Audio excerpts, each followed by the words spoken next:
Amém. Eu queria falar sobre um assunto que eu queria que essa igreja estivesse cheia, porque é um assunto tão importante nos dias de hoje, mas glória a Deus por cada um de vocês que está aqui hoje. Glória a Deus porque a palavra do Senhor não volta vazia. E aquilo que Deus semeia em nós frutifica, em nome de Jesus. Amém? Eu venho pensando e ouvindo e conversando sobre esse tipo de assunto e por isso eu quis compartilhar isso com a igreja.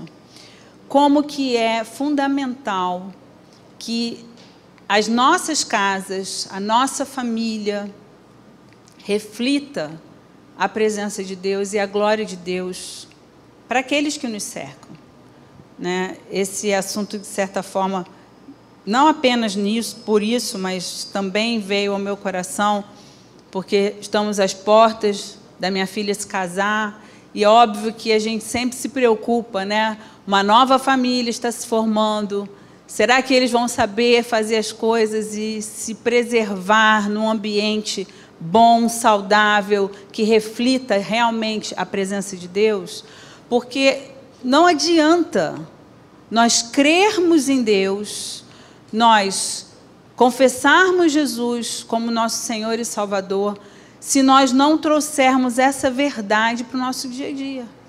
Se nós não trouxermos essa verdade para dentro da nossa casa. Então, eu queria que você abrisse comigo a sua Bíblia no Salmo 128.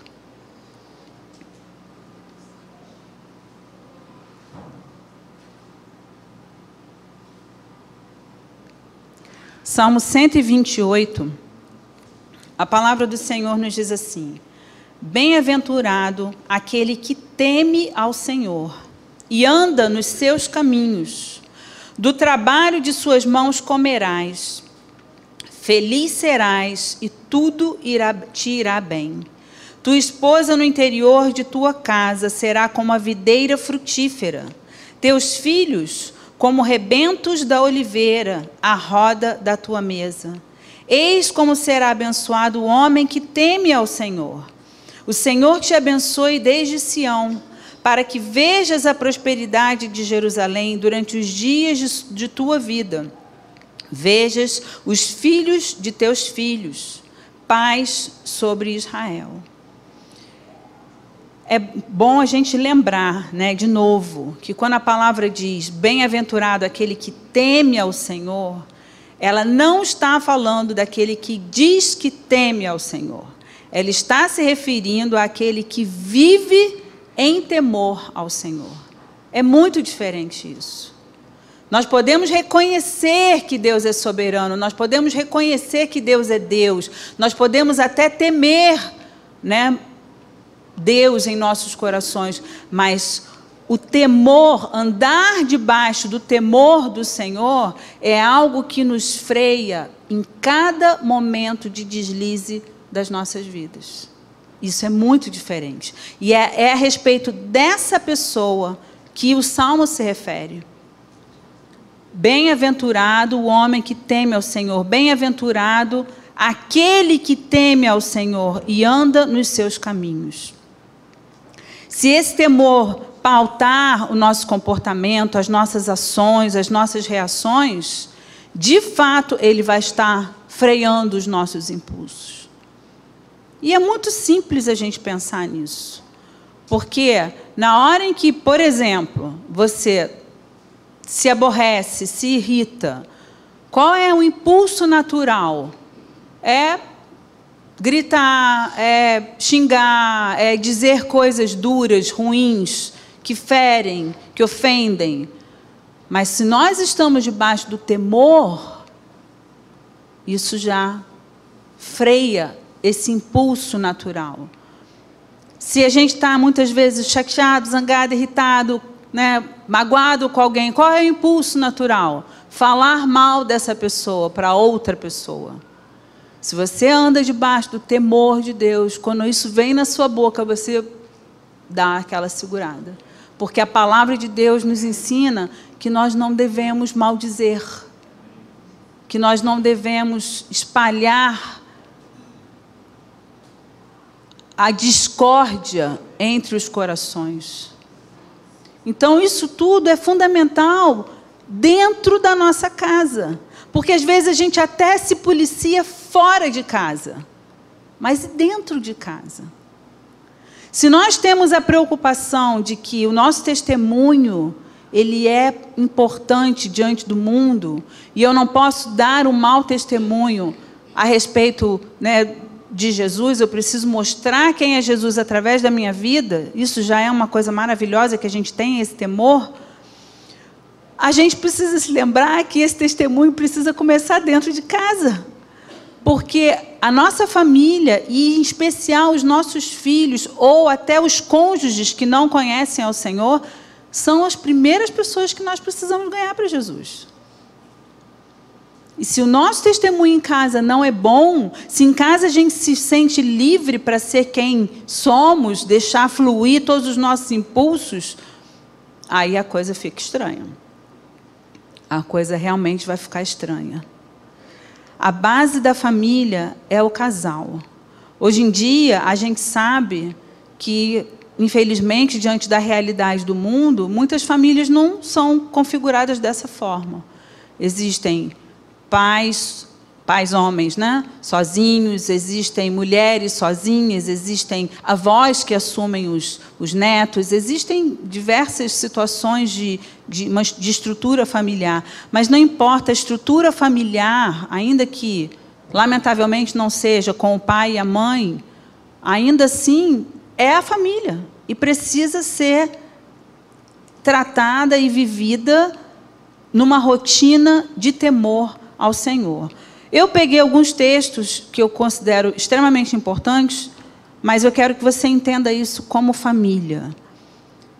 Efésios 5, no versículo 22, a palavra do Senhor nos diz assim, abra a Bíblia para você acompanhar comigo, por favor. Efésios 5, 22.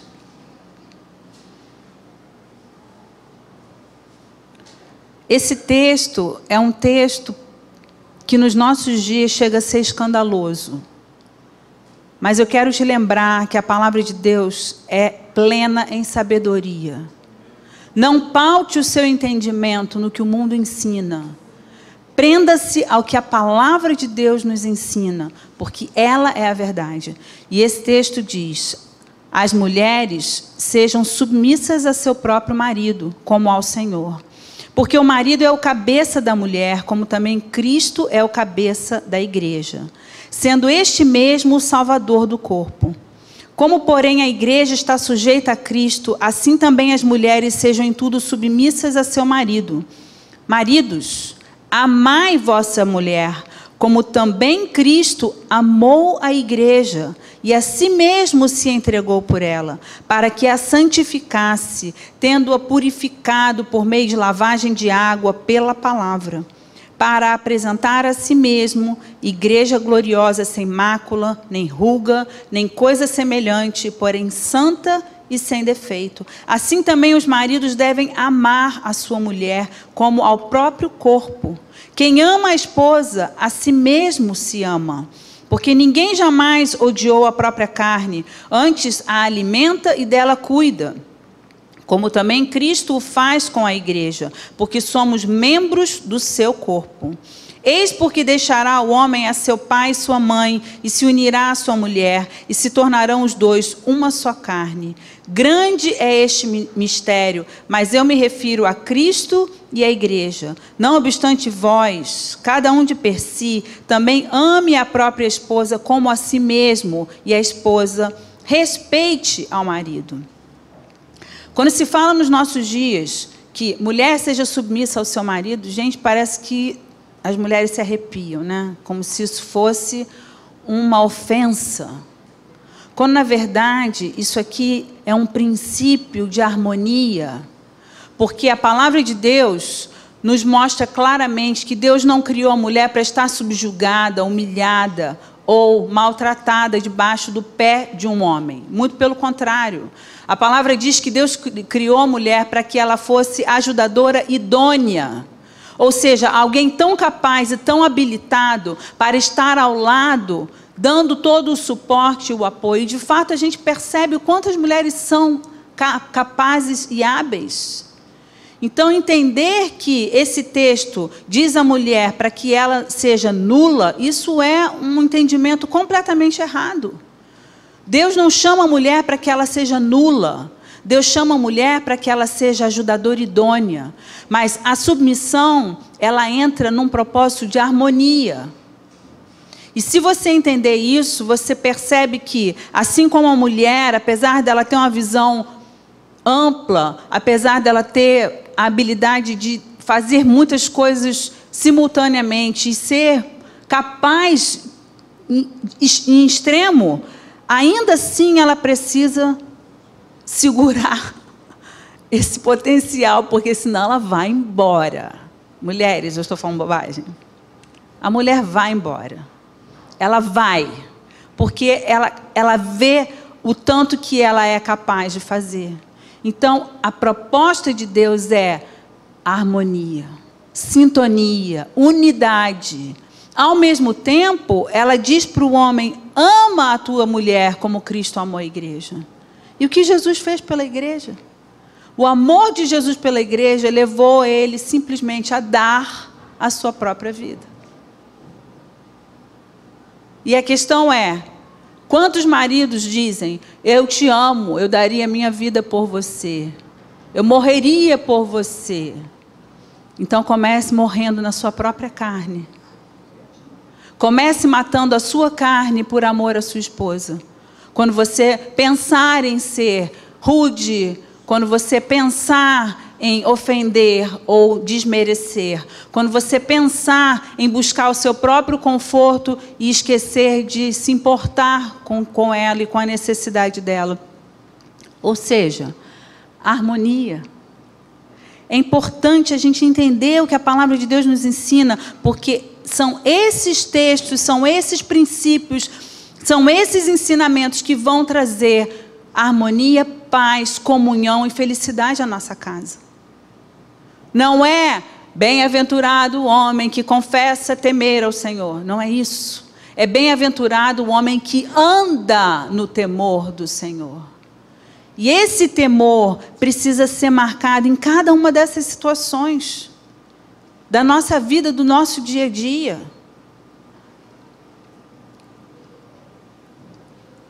Se um casal, quando tiver no seu dia a dia, compreender que, na verdade, não interessa quem está certo, quem está errado, quem está ganhando ou perdendo a discussão, quem tem razão ou quem deixa de ter razão, isso não é o fundamental. Sabe qual é o fundamental? Que haja concordância para o acerto. Porque se o casal compreender que aquilo que um perde, ambos perdem. Aquilo que humilha a um, humilha aos dois. Aquilo que prejudica a um, prejudica aos dois, serão os dois uma só carne. Então, esse casal vai entender que a rivalidade que naturalmente existe entre homem e mulher, isso tem que sair de pauta. Isso tem que ser jogado fora. Porque eu não vou rivalizar comigo mesmo. Eu não vou disputar comigo mesmo. Eu vou buscar uma coerência e uma harmonia que promova o meu próprio bem-estar. E se você consegue entender o que a palavra diz, que fala que o casal é um, então é o bem-estar dessa unidade, dessa família, desse casal. E isso é imprescindível. Quando um dos cônjuges provoca o outro, e esse provocado se sente irritado e responde de uma maneira grosseira e às vezes publicamente se rebela ou se exalta, enfim, mostra essa discordância, a vergonha é de ambos. Vocês entendem isso? A família, o casal é uma unidade. A Bíblia fala diversas vezes que o filho que não é instruído nos caminhos do Senhor, ele vem envergonhar a sua mãe. Então, não adianta pensar, a vergonha é dele, ele que está fazendo feio. Não, a vergonha é da mãe. Então, como essa unidade atinge a todos, nós precisamos enxergar a família como uma unidade. Porque se a gente olhar para a gente apenas e achar que eu preciso defender os meus direitos, o meu ponto de vista e provar a minha razão, eu esqueci ou eu não entendi que o que afeta os outros também vai afetar a mim. Vamos continuar. O zelo de autopreservação dessa unidade familiar é fundamental. Só que a gente precisa entender o seguinte: não vamos confundir o zelo de autopreservação da unidade com encobrir erros. Uma coisa é muito diferente da outra. Quando a gente encobre erros, é como botar um escorpião dentro do bolso. Uma hora ele vai te morder. Em alguma hora ele vai te morder e o veneno dele é mortal. A gente precisa entender que não podemos encobrir erros. É preciso que haja acerto, que haja comunhão e que haja um diálogo que flui com liberdade e clareza. Mas não podemos encobrir erros. Eu, quando eu era solteira ainda muito nova, até distante de me casar, eu me converti com 17 anos, e eu comecei a ler a Bíblia, eu comecei a ver coisas, e algumas coisas começaram a chamar muito a minha atenção. E eu comecei a prestar atenção que alguns homens, grandes homens de Deus, na Bíblia, tiveram filhos muito problemáticos, que foram vergonha para eles e que foram motivo de grande tristeza, como Samuel, Eli, Davi, né? Por aí a gente tem já esses 3 exemplos de grandes homens de Deus. E isso me assustou muito, porque eu disse, como que a gente pode, né, se entregar para o Senhor, deixar Deus agir, Deus fluir através das nossas vidas, como Samuel, por exemplo, ele era totalmente guiado por Deus nas suas ações. Davi era um homem que a Bíblia diz segundo o coração de Deus. E, no entanto, como que esses homens fracassaram na educação dos seus filhos? E eu disse assim, Senhor, eu não quero isso na minha vida. Eu não quero ser bem-sucedido em muitas coisas e fracassar dentro da minha própria casa. Eu não quero isso, Senhor. Então, desde aquela época, eu orava e eu pedia a Deus muita sabedoria e entendimento para que eu pudesse educar os meus filhos de uma maneira que eles também fossem homens e mulheres de Deus. E não apenas filhos de homens e mulheres de Deus. Vocês entendem? Então, é importante que esse diálogo e essa comunhão flua, mas também é necessário que haja as correções. Porque os filhos desses homens foram um fracasso porque eles não foram disciplinados. Eles não foram corrigidos. Eles eram deixados fazendo aquilo que eles queriam fazer. Encobrir erros. Não podemos encobrir erros. Mas, na hora de disciplinar, a gente precisa lembrar que é preciso saber dialogar. Se nós não sabemos conversar, como que a gente vai saber educar? Porque educar e disciplinar não é pôr de castigo, bater ou simplesmente gritar ou repreender a criança. É necessário ensinar. E para que a gente aprenda, a gente precisa dialogar. Por isso, eu digo aos pais, não tenham medo de uma criança que argumenta, de um adolescente que pede explicações e que quer defender seu ponto de vista. É fundamental que eles tenham lugar para isso. Porque se eles forem tolhidos no direito de pensar e de argumentar e de defender seus pontos de vista, nós estamos anulando a capacidade deles de pensar. E quando eles estiverem lá fora, eles não vão saber pensar e nem defender o ponto de vista deles. Eles vão ser induzidos pela força da influência. Então, é importante que a gente permita que eles falem. E aí nós, então, ensinamos aquilo que é correto. E aí eles vão contra-argumentar e nós argumentamos novamente. Isso não é desrespeito. Isso não é uma ofensa aos pais. Isso é um diálogo. E a família precisa dialogar. O casal precisa dialogar. E é óbvio que um diálogo que trata de coisas importantes não pode ser feito no momento de briga, no momento de discórdia, no momento de grito. Porque ninguém ouve ninguém nessas circunstâncias. As pessoas se armam no momento de grito, de discórdia. Elas se defendem. E quando a gente se arma e se defende, a gente não está ouvindo ninguém. Então a gente precisa abrir esse diálogo. O próprio Senhor, em Isaías 1,18, ele diz: vinde, pois, e arrazoemos, diz o Senhor. Ainda que o vosso pecado seja como a escarlata, eles se tornarão brancos como a neve. Ainda que sejam vermelhos como o carmesim, se tornarão como a lã. Vinde e arrazoemos. Eu fui no dicionário para explicar exatamente o que é arrazoar. Abordar um tema, expondo razões ou pontos de vista em falas ou discursos, discorrer, argumentar.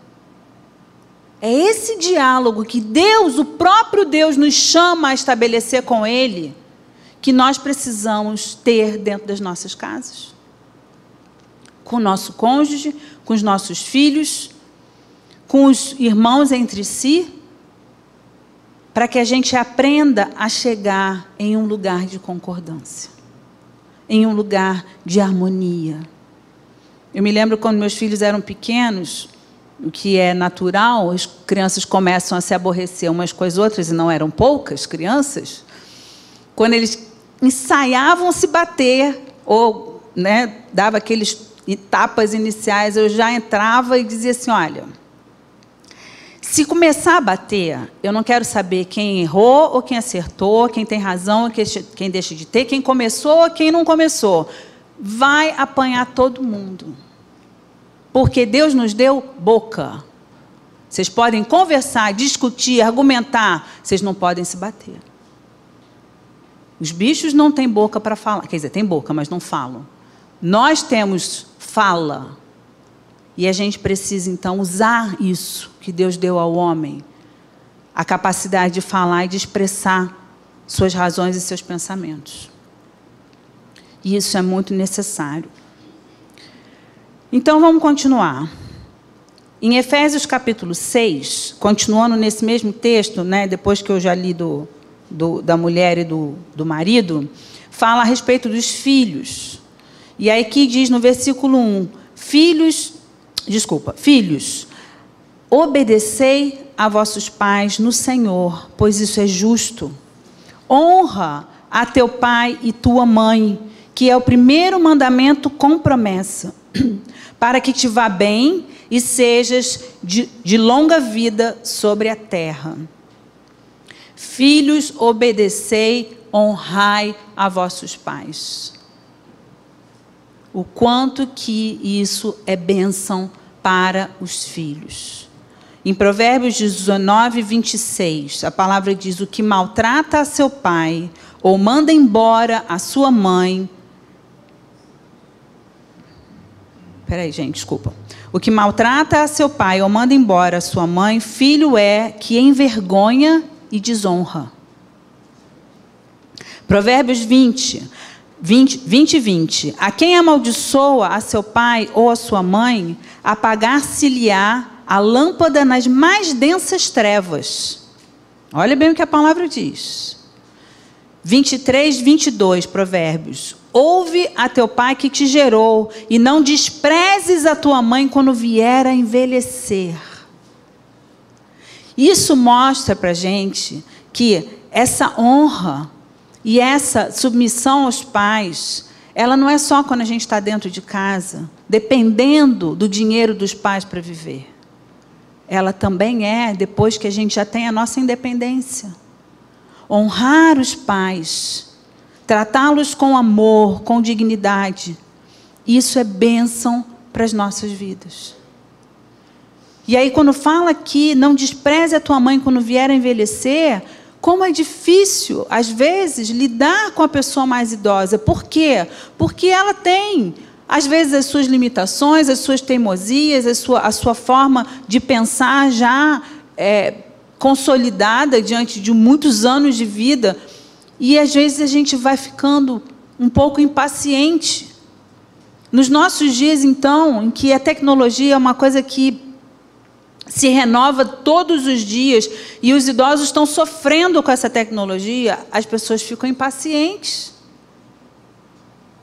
Imagina você dizer, mãe, você precisa de um celular, aí você dá o celular para uma pessoa idosa, o celular que às vezes faz assim, às vezes aperta o botão, e cada celular é de um jeito, e todos têm uma tecnologia às vezes complicada, que para quem é criança, para quem é jovem, isso é fácil, mas para a pessoa mais velha é complicado. Até a própria coordenação motora, o toque, tudo é mais difícil. E a gente tem que ter paciência. A gente tem que ter paciência com quem teve paciência com a gente. Outro dia eu estava com a minha mãe internada e eu me lembrei disso. Ela estava falando para mim, no hospital, puxa, estou dando trabalho para vocês, estou tirando vocês do dia a dia de vocês, da rotina, vocês estão deixando de fazer as coisas para estar aqui comigo. E eu falei para ela assim, quantas vezes você deixou de fazer coisas para cuidar da gente? Quantas festas você deixou de ir porque tinha que cuidar da gente? Doente, por exemplo. Aí ela contou, é verdade. Teve uma vez que eu estava indo para o casamento da minha prima, eu estava linda, pronta, maquiada, penteada, ela contando a história. E aí, quando eu cheguei, que eu estava para sair, sua irmã estava com febrão. Eu tirei a roupa toda e fiquei com ela. Falei, é isso. É isso. Nós estamos aqui hoje ficando com você. E é preciso realmente que a gente honre os nossos pais. Mas existe uma contrapartida, que continua lá no nosso texto de Efésios, capítulo 6. Você está com a Bíblia aberta ainda? No versículo 4. E vós, pais, não provoqueis a ira os vossos filhos, mas criai-os na disciplina e na admoestação do Senhor.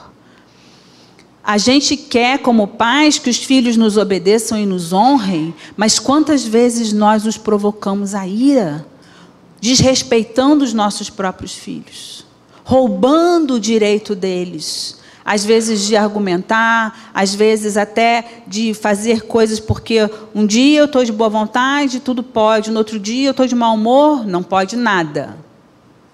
Isso não tem coerência. E com essas atitudes a gente traz os nossos filhos à ira.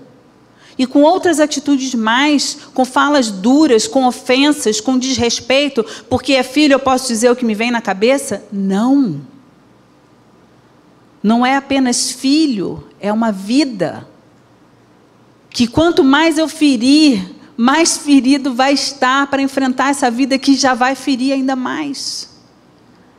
O nosso dever como pais é estruturar, é fortalecer, é dar suporte e consistência para que eles tenham estrutura para enfrentar a vida lá fora. Não é minar com a nossa impaciência, com palavras ofensivas que desmerecem, que ofendem, que magoam.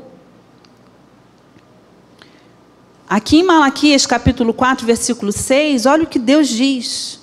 Ele converterá o coração dos pais aos filhos e o coração dos filhos aos pais, para que eu não venha e fira a terra com maldição. Olha quanto Deus anseia por essa harmonia familiar. Mas presta atenção na ordem que ele coloca. Converterá o coração dos pais aos filhos, dos filhos aos pais. O exemplo começa nos pais. Nós somos o exemplo para os nossos filhos. Nós temos que primeiramente nos converter ao coração deles, para que eles convertam o coração deles ao nosso. Não adianta a gente querer que os filhos fiquem ali achando que a gente é o máximo, quando a gente não tem esse respeito com eles. O meu coração precisa se converter aos meus filhos para que o coração deles se converta a mim. É preciso estabelecer um vínculo de amor. de respeito, de harmonia. O ambiente da casa precisa refletir a presença de Deus.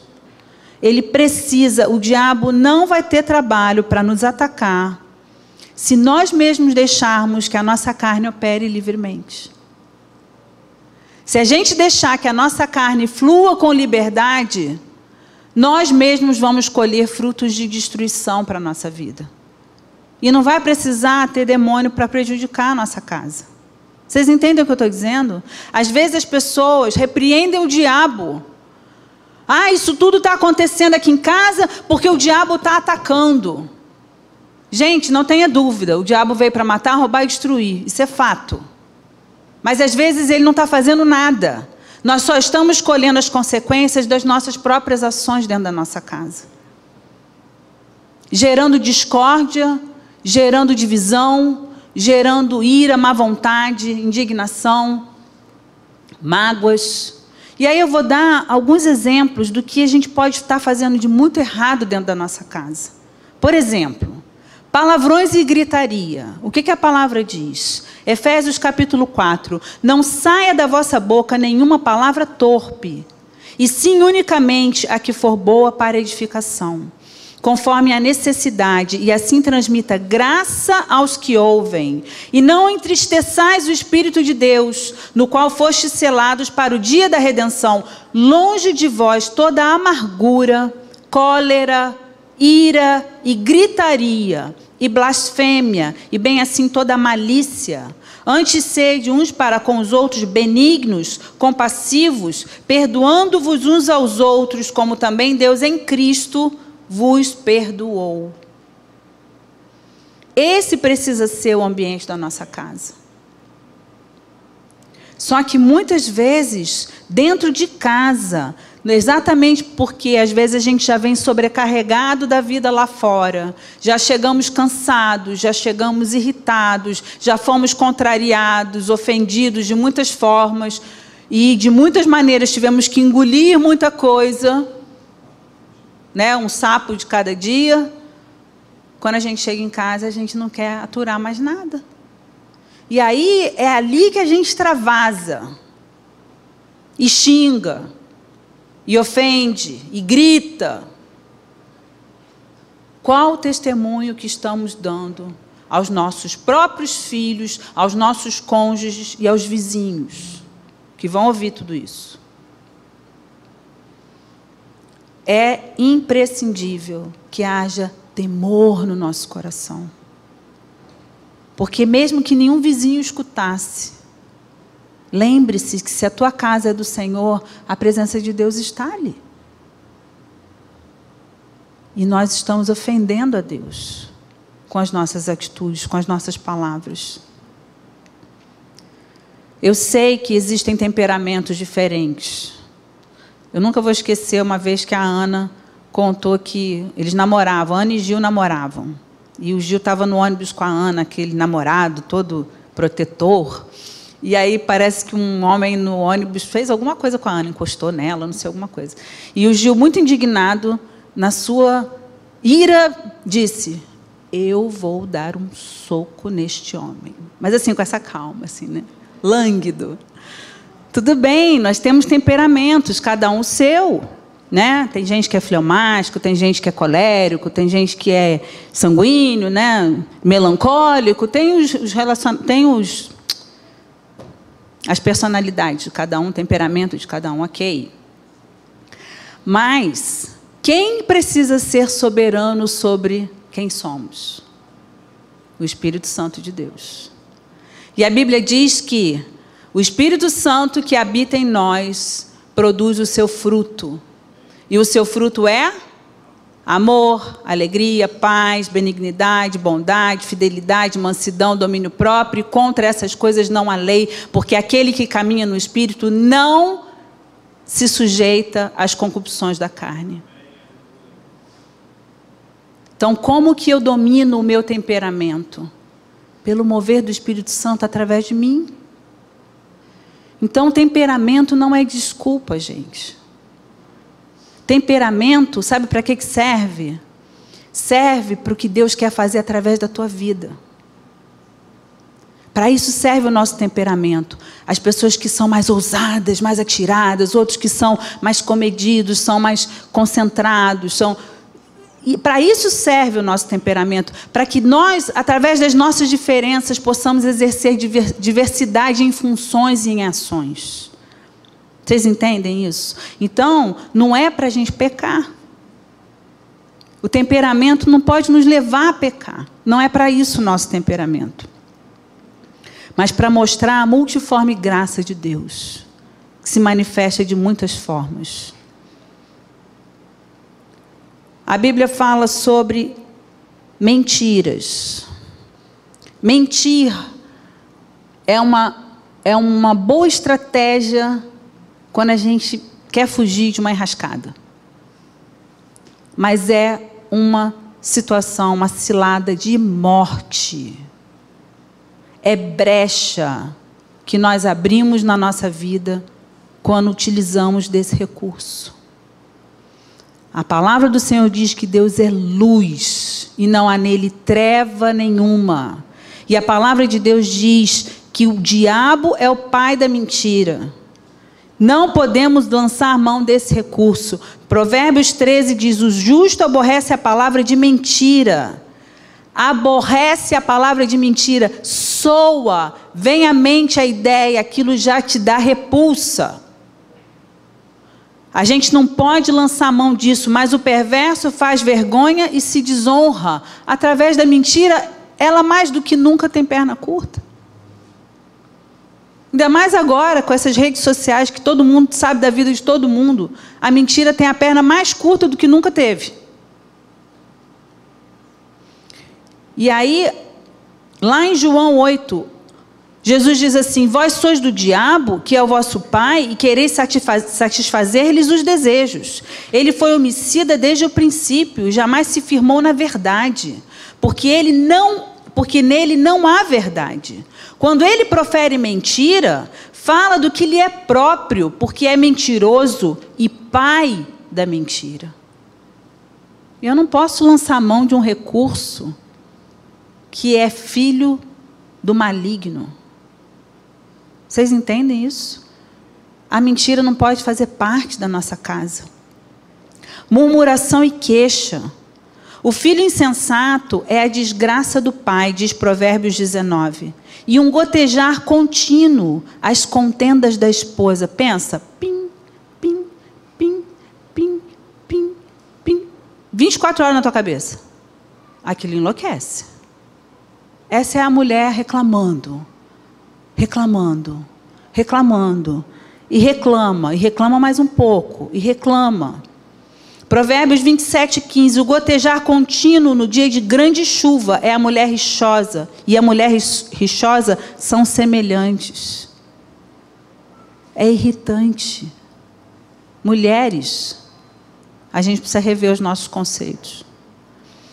Porque no nosso dia a dia, a gente tem motivos para reclamar muitas vezes. Só que a questão é a forma como a gente faz isso. Porque se a gente se tornar uma pessoa chata, sabe o que a gente faz? A gente espanta a família da gente. Ninguém quer estar perto. E no final das contas, o que é nossa razão e nosso direito, vira razão para eles reclamarem da gente. E eu vou dar um exemplo para vocês de uma experiência minha.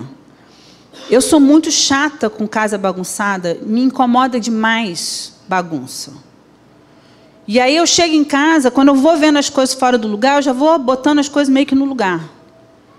Só que quando eu vejo que o que está fora do lugar é aquela displicência dos filhos, das pessoas da casa, que não se preocuparam de lavar a louça, que ficou na pia, ou de guardar não sei o quê, deixou jogado em qualquer lugar, aquilo vai aborrecendo.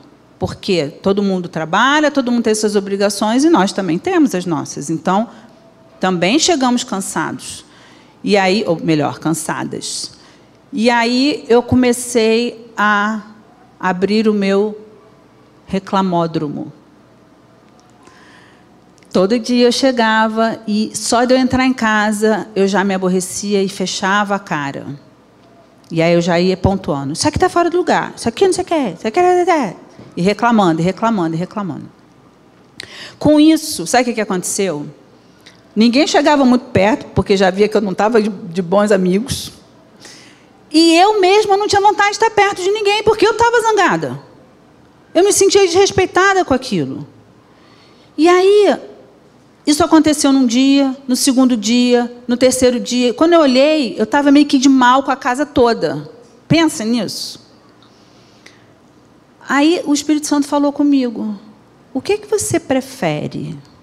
Uma casa arrumada ou uma família feliz em harmonia? Aí eu... Ops. Então, Senhor, eu prefiro a família feliz em harmonia, mas bom seria que fosse com a casa arrumada também, né? Mas, às vezes, isso a gente não consegue conciliar.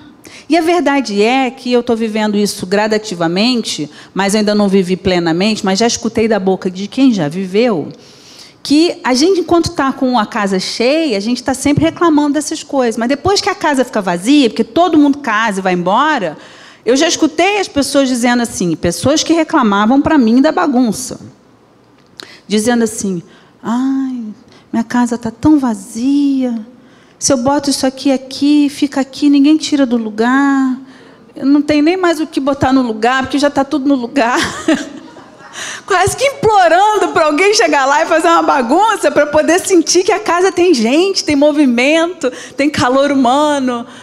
Então eu fiquei pensando muito no que essa senhora me disse, porque um dia eu vou viver essa realidade. O Mateus casou, eu disse para ele, meu filho, eu vou morrer de saudade de você, mas de nenhuma saudade da sua bagunça. Aí a Ruth vai casar agora, eu disse para ela, ai, minha filha, eu vou morrer de saudade de você, mas esse tênis jogado aqui não vai me fazer falta nenhuma.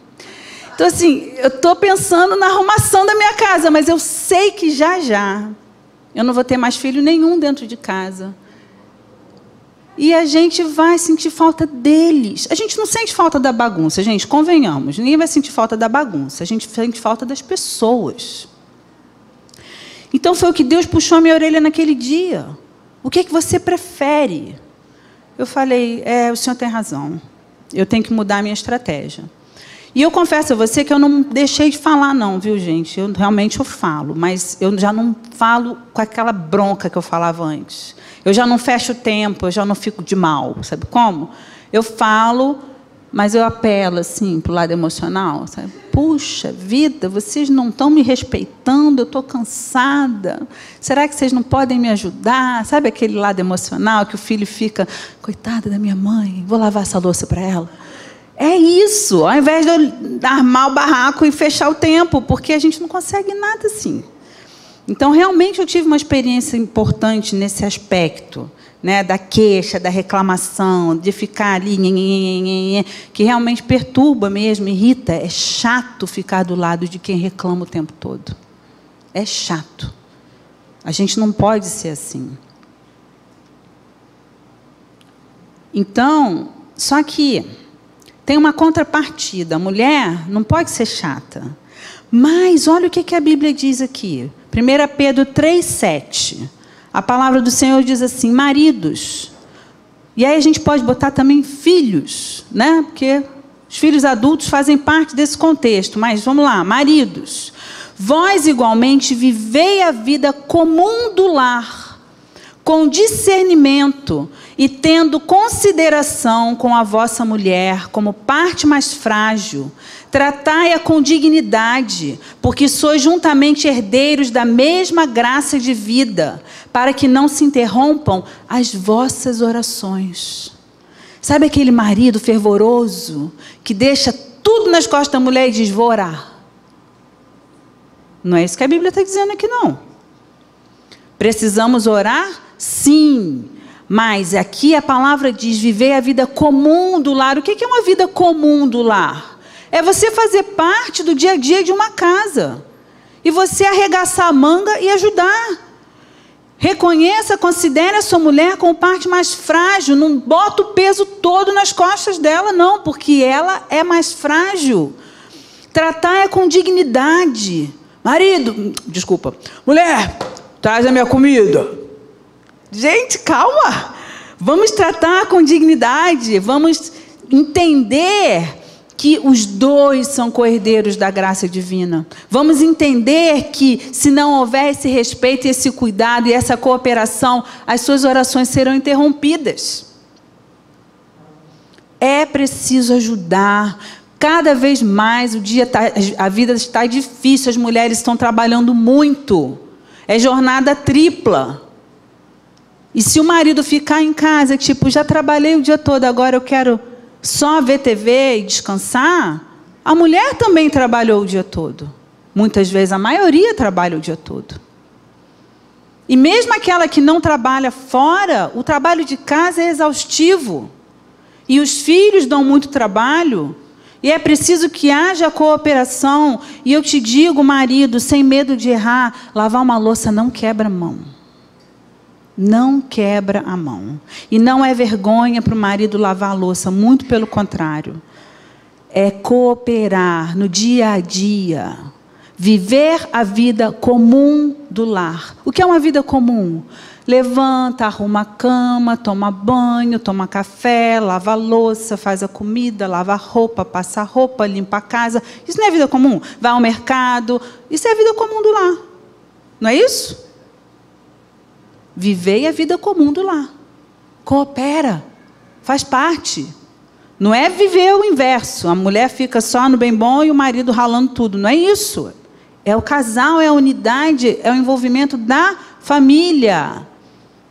E aí, como a Bíblia não deixa barato para ninguém, a responsabilidade é para todos. 1 Pedro 3, versículo 8 diz: finalmente, sede todos de igual ânimo, compadecidos, fraternalmente amigos, misericordiosos, humildes, não pagando mal por mal, ou injúria por injúria, antes, pelo contrário, bendizendo, pois para isso mesmo fostes chamados, a fim de receberdes bênção por herança. Pois quem quer amar a vida e ver dias felizes, refreia a língua do mal e evite que os seus lábios falem dolosamente.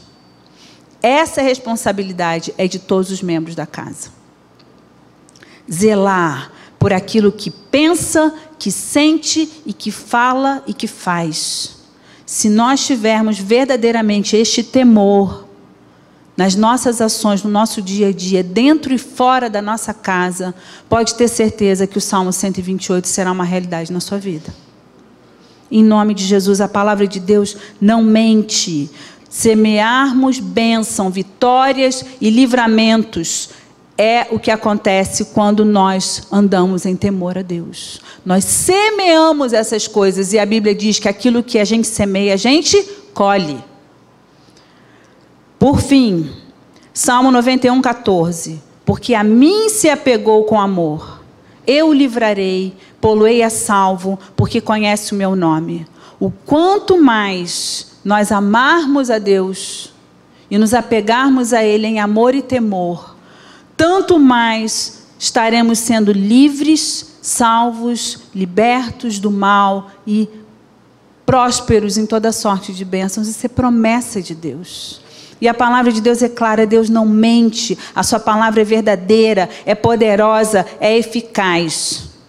E eu queria então convidar a quem quiser ter essa realidade de vida na sua própria casa, na sua própria vida, no seu dia a dia, que você se coloque de pé. Vamos estar clamando ao Senhor por isso, vamos estar orando a Deus por isso, porque sem Ele nós nada podemos fazer. Nós nada podemos fazer, nós precisamos da ação do Espírito Santo nas nossas vidas, para que a gente consiga colocar isso em prática. Feche os seus olhos. Eu não tenho dúvida que, assim como eu, vocês também têm as lutas e os desafios de vocês. Há um texto aqui que eu não li hoje, mas que está lá na primeira carta de Pedro, que fala sobre a mulher que é casada com um marido que ainda não conhece ao Senhor. E ela fala que, a Bíblia fala que pelo seu bom proceder e sem palavras, você vai ganhar o seu marido para Jesus. Então, é importante que nós tenhamos essa sabedoria do alto. É importante que nós tenhamos um amor que não é um amor natural, é um amor divino, que cobre multidão de pecados, que nos liberta do medo, porque muitas vezes é o medo que nos faz reagir mal. O medo de sermos humilhados, de sermos desprezados, de sermos desrespeitados, nos leva muitas vezes a gritar, a fazer coisas feias, ofensivas, para nos proteger, como se isso fosse nos autopreservar, mas não é assim que funciona. E é preciso que a gente lance mão de outras estratégias, para que a gente não semeie dentro da nossa própria casa um ambiente ruim, um ambiente de amargura, de divisão, de desamor, de rancor. Senhor, nós nos colocamos diante de Ti, Pai. Senhor, cada um se coloca de pé hoje aqui na Tua presença. Se coloca para Te dizer: Senhor, eu preciso da Tua ajuda. Eu preciso do Teu Espírito para viver no meu dia a dia, para viver dentro da minha casa, seja na convivência com os meus pais, seja na convivência com um amigo, seja na convivência com um cônjuge, seja na convivência com os filhos. Senhor, nós precisamos de Ti. Precisamos da Tua graça, Pai. Um relacionamento pautado em respeito, em amor, com um diálogo que flui, onde um escuta o outro. Quantas vezes, Senhor, nós repetimos as coisas que irritam as pessoas, quando as próprias pessoas já nos disseram que não gostam quando fazemos isso. Não estamos dando ouvidos ao que nos está sendo dito, Senhor. E eu te peço, Senhor, capacita-nos a ouvir a voz do Teu Espírito, porque a Tua palavra diz: eis que ouvirás por detrás de ti uma voz te dizendo: este é o caminho que deveis seguir. O Teu Espírito muitas vezes fala conosco, Ele nos instrui, e muitas vezes quando as palavras vêm à nossa boca, o Teu Espírito fala: não diga isso, mas muitas vezes nós não te damos ouvidos.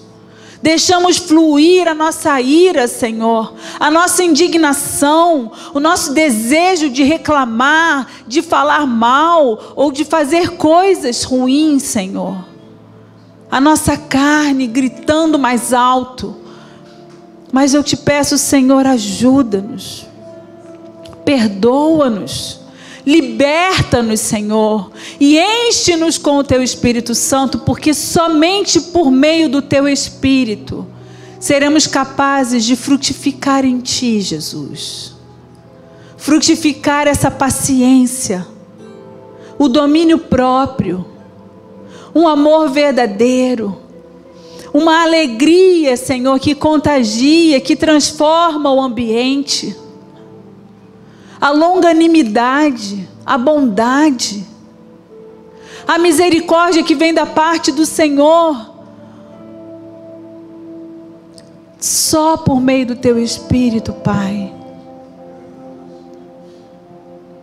Então nós pedimos hoje, Senhor, perdoa-nos. Perdoa-nos por tudo que temos feito de ruim, por tudo que temos plantado, Pai, que nós mesmos depois colhemos e choramos diante de Ti. Perdoa-nos, Senhor. E ajuda-nos, Deus, pelo poder do nome de Jesus, ajuda-nos a semearmos aquilo que nós mesmos queremos colher. Queremos colher o amor da nossa família para conosco. Queremos colher o amor da nossa família de uns para com os outros. Queremos colher amizade, harmonia. Queremos colher alegria do estar em família. Nós queremos colher a paz. Quantos entram em casa e têm a paz roubada? Porque as suas casas não têm paz. Nós queremos colher a paz em nossa casa.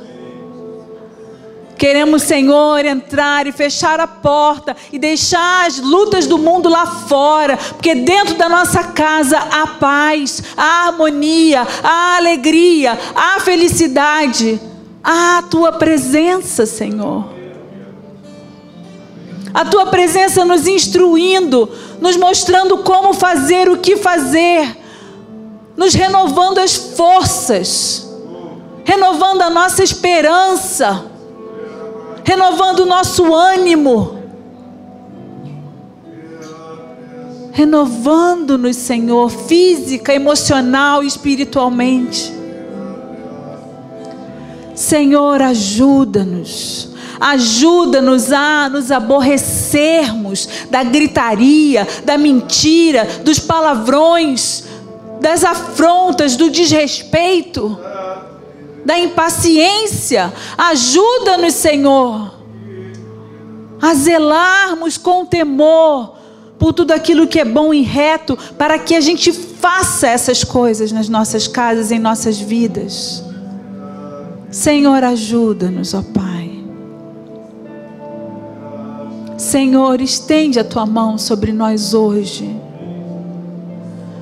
Põe a Tua mão sobre cada cabeça aqui presente, Senhor. E derrama sobre nós a Tua bênção. Derrama sobre a nossa casa, a nossa família, a Tua bênção. Derrama, Senhor. Derrama da Tua graça. A Tua graça que nos capacita. Porque queremos, Senhor, dizer, como a Tua palavra diz, eu e toda a minha casa servimos ao Senhor. Servimos ao Senhor, a esposa, o marido, os filhos, os cônjuges dos filhos, os netos. E todos os que virão, sejam servos do Senhor, fiéis, tementes, que se apegam a Ti com amor e por temor e amor a Ti se desviam do mal. Senhor, assim seja a nossa casa. Porque, Senhor, não há preço em todas essas coisas. Isso é muito mais valioso do que qualquer dinheiro, recurso, bem, do que qualquer outra coisa, Pai. Deus, ajuda-nos. Muitas vezes, Senhor, temos empenhado os nossos esforços em trabalhar, em ganhar dinheiro, em preservar a nossa imagem, em alcançar coisas. E quando chegamos em nossa casa, as nossas forças já acabaram. E não temos mais força para cuidar da nossa própria casa. Para cuidar dos nossos cônjuges, amados, filhos. Senhor, ajuda-nos, ó Deus. Ajuda-nos, Senhor. Ajuda-nos, Senhor. Nos entregamos em Tuas mãos. Em nome de Jesus. E eu te convido, meu irmão, minha irmã, a entregar a tua casa com a tua própria boca aos pés do Senhor Jesus. Eu entrego a minha casa a Ti, Jesus. E eu te peço que a minha casa seja próspera, seja rica de bênçãos, de harmonia, de felicidade, de um diálogo que flui, de uma amizade construída e sólida, de paz, de respeito, de prazer de estarmos juntos. Senhor, abençoa-nos, ó Pai. Nós te bendizemos. Nós te bendizemos por tudo. Em nome de Jesus. Em o nome de Jesus. Amém, Senhor. Amém, Jesus. Louvado seja o Teu nome, Senhor.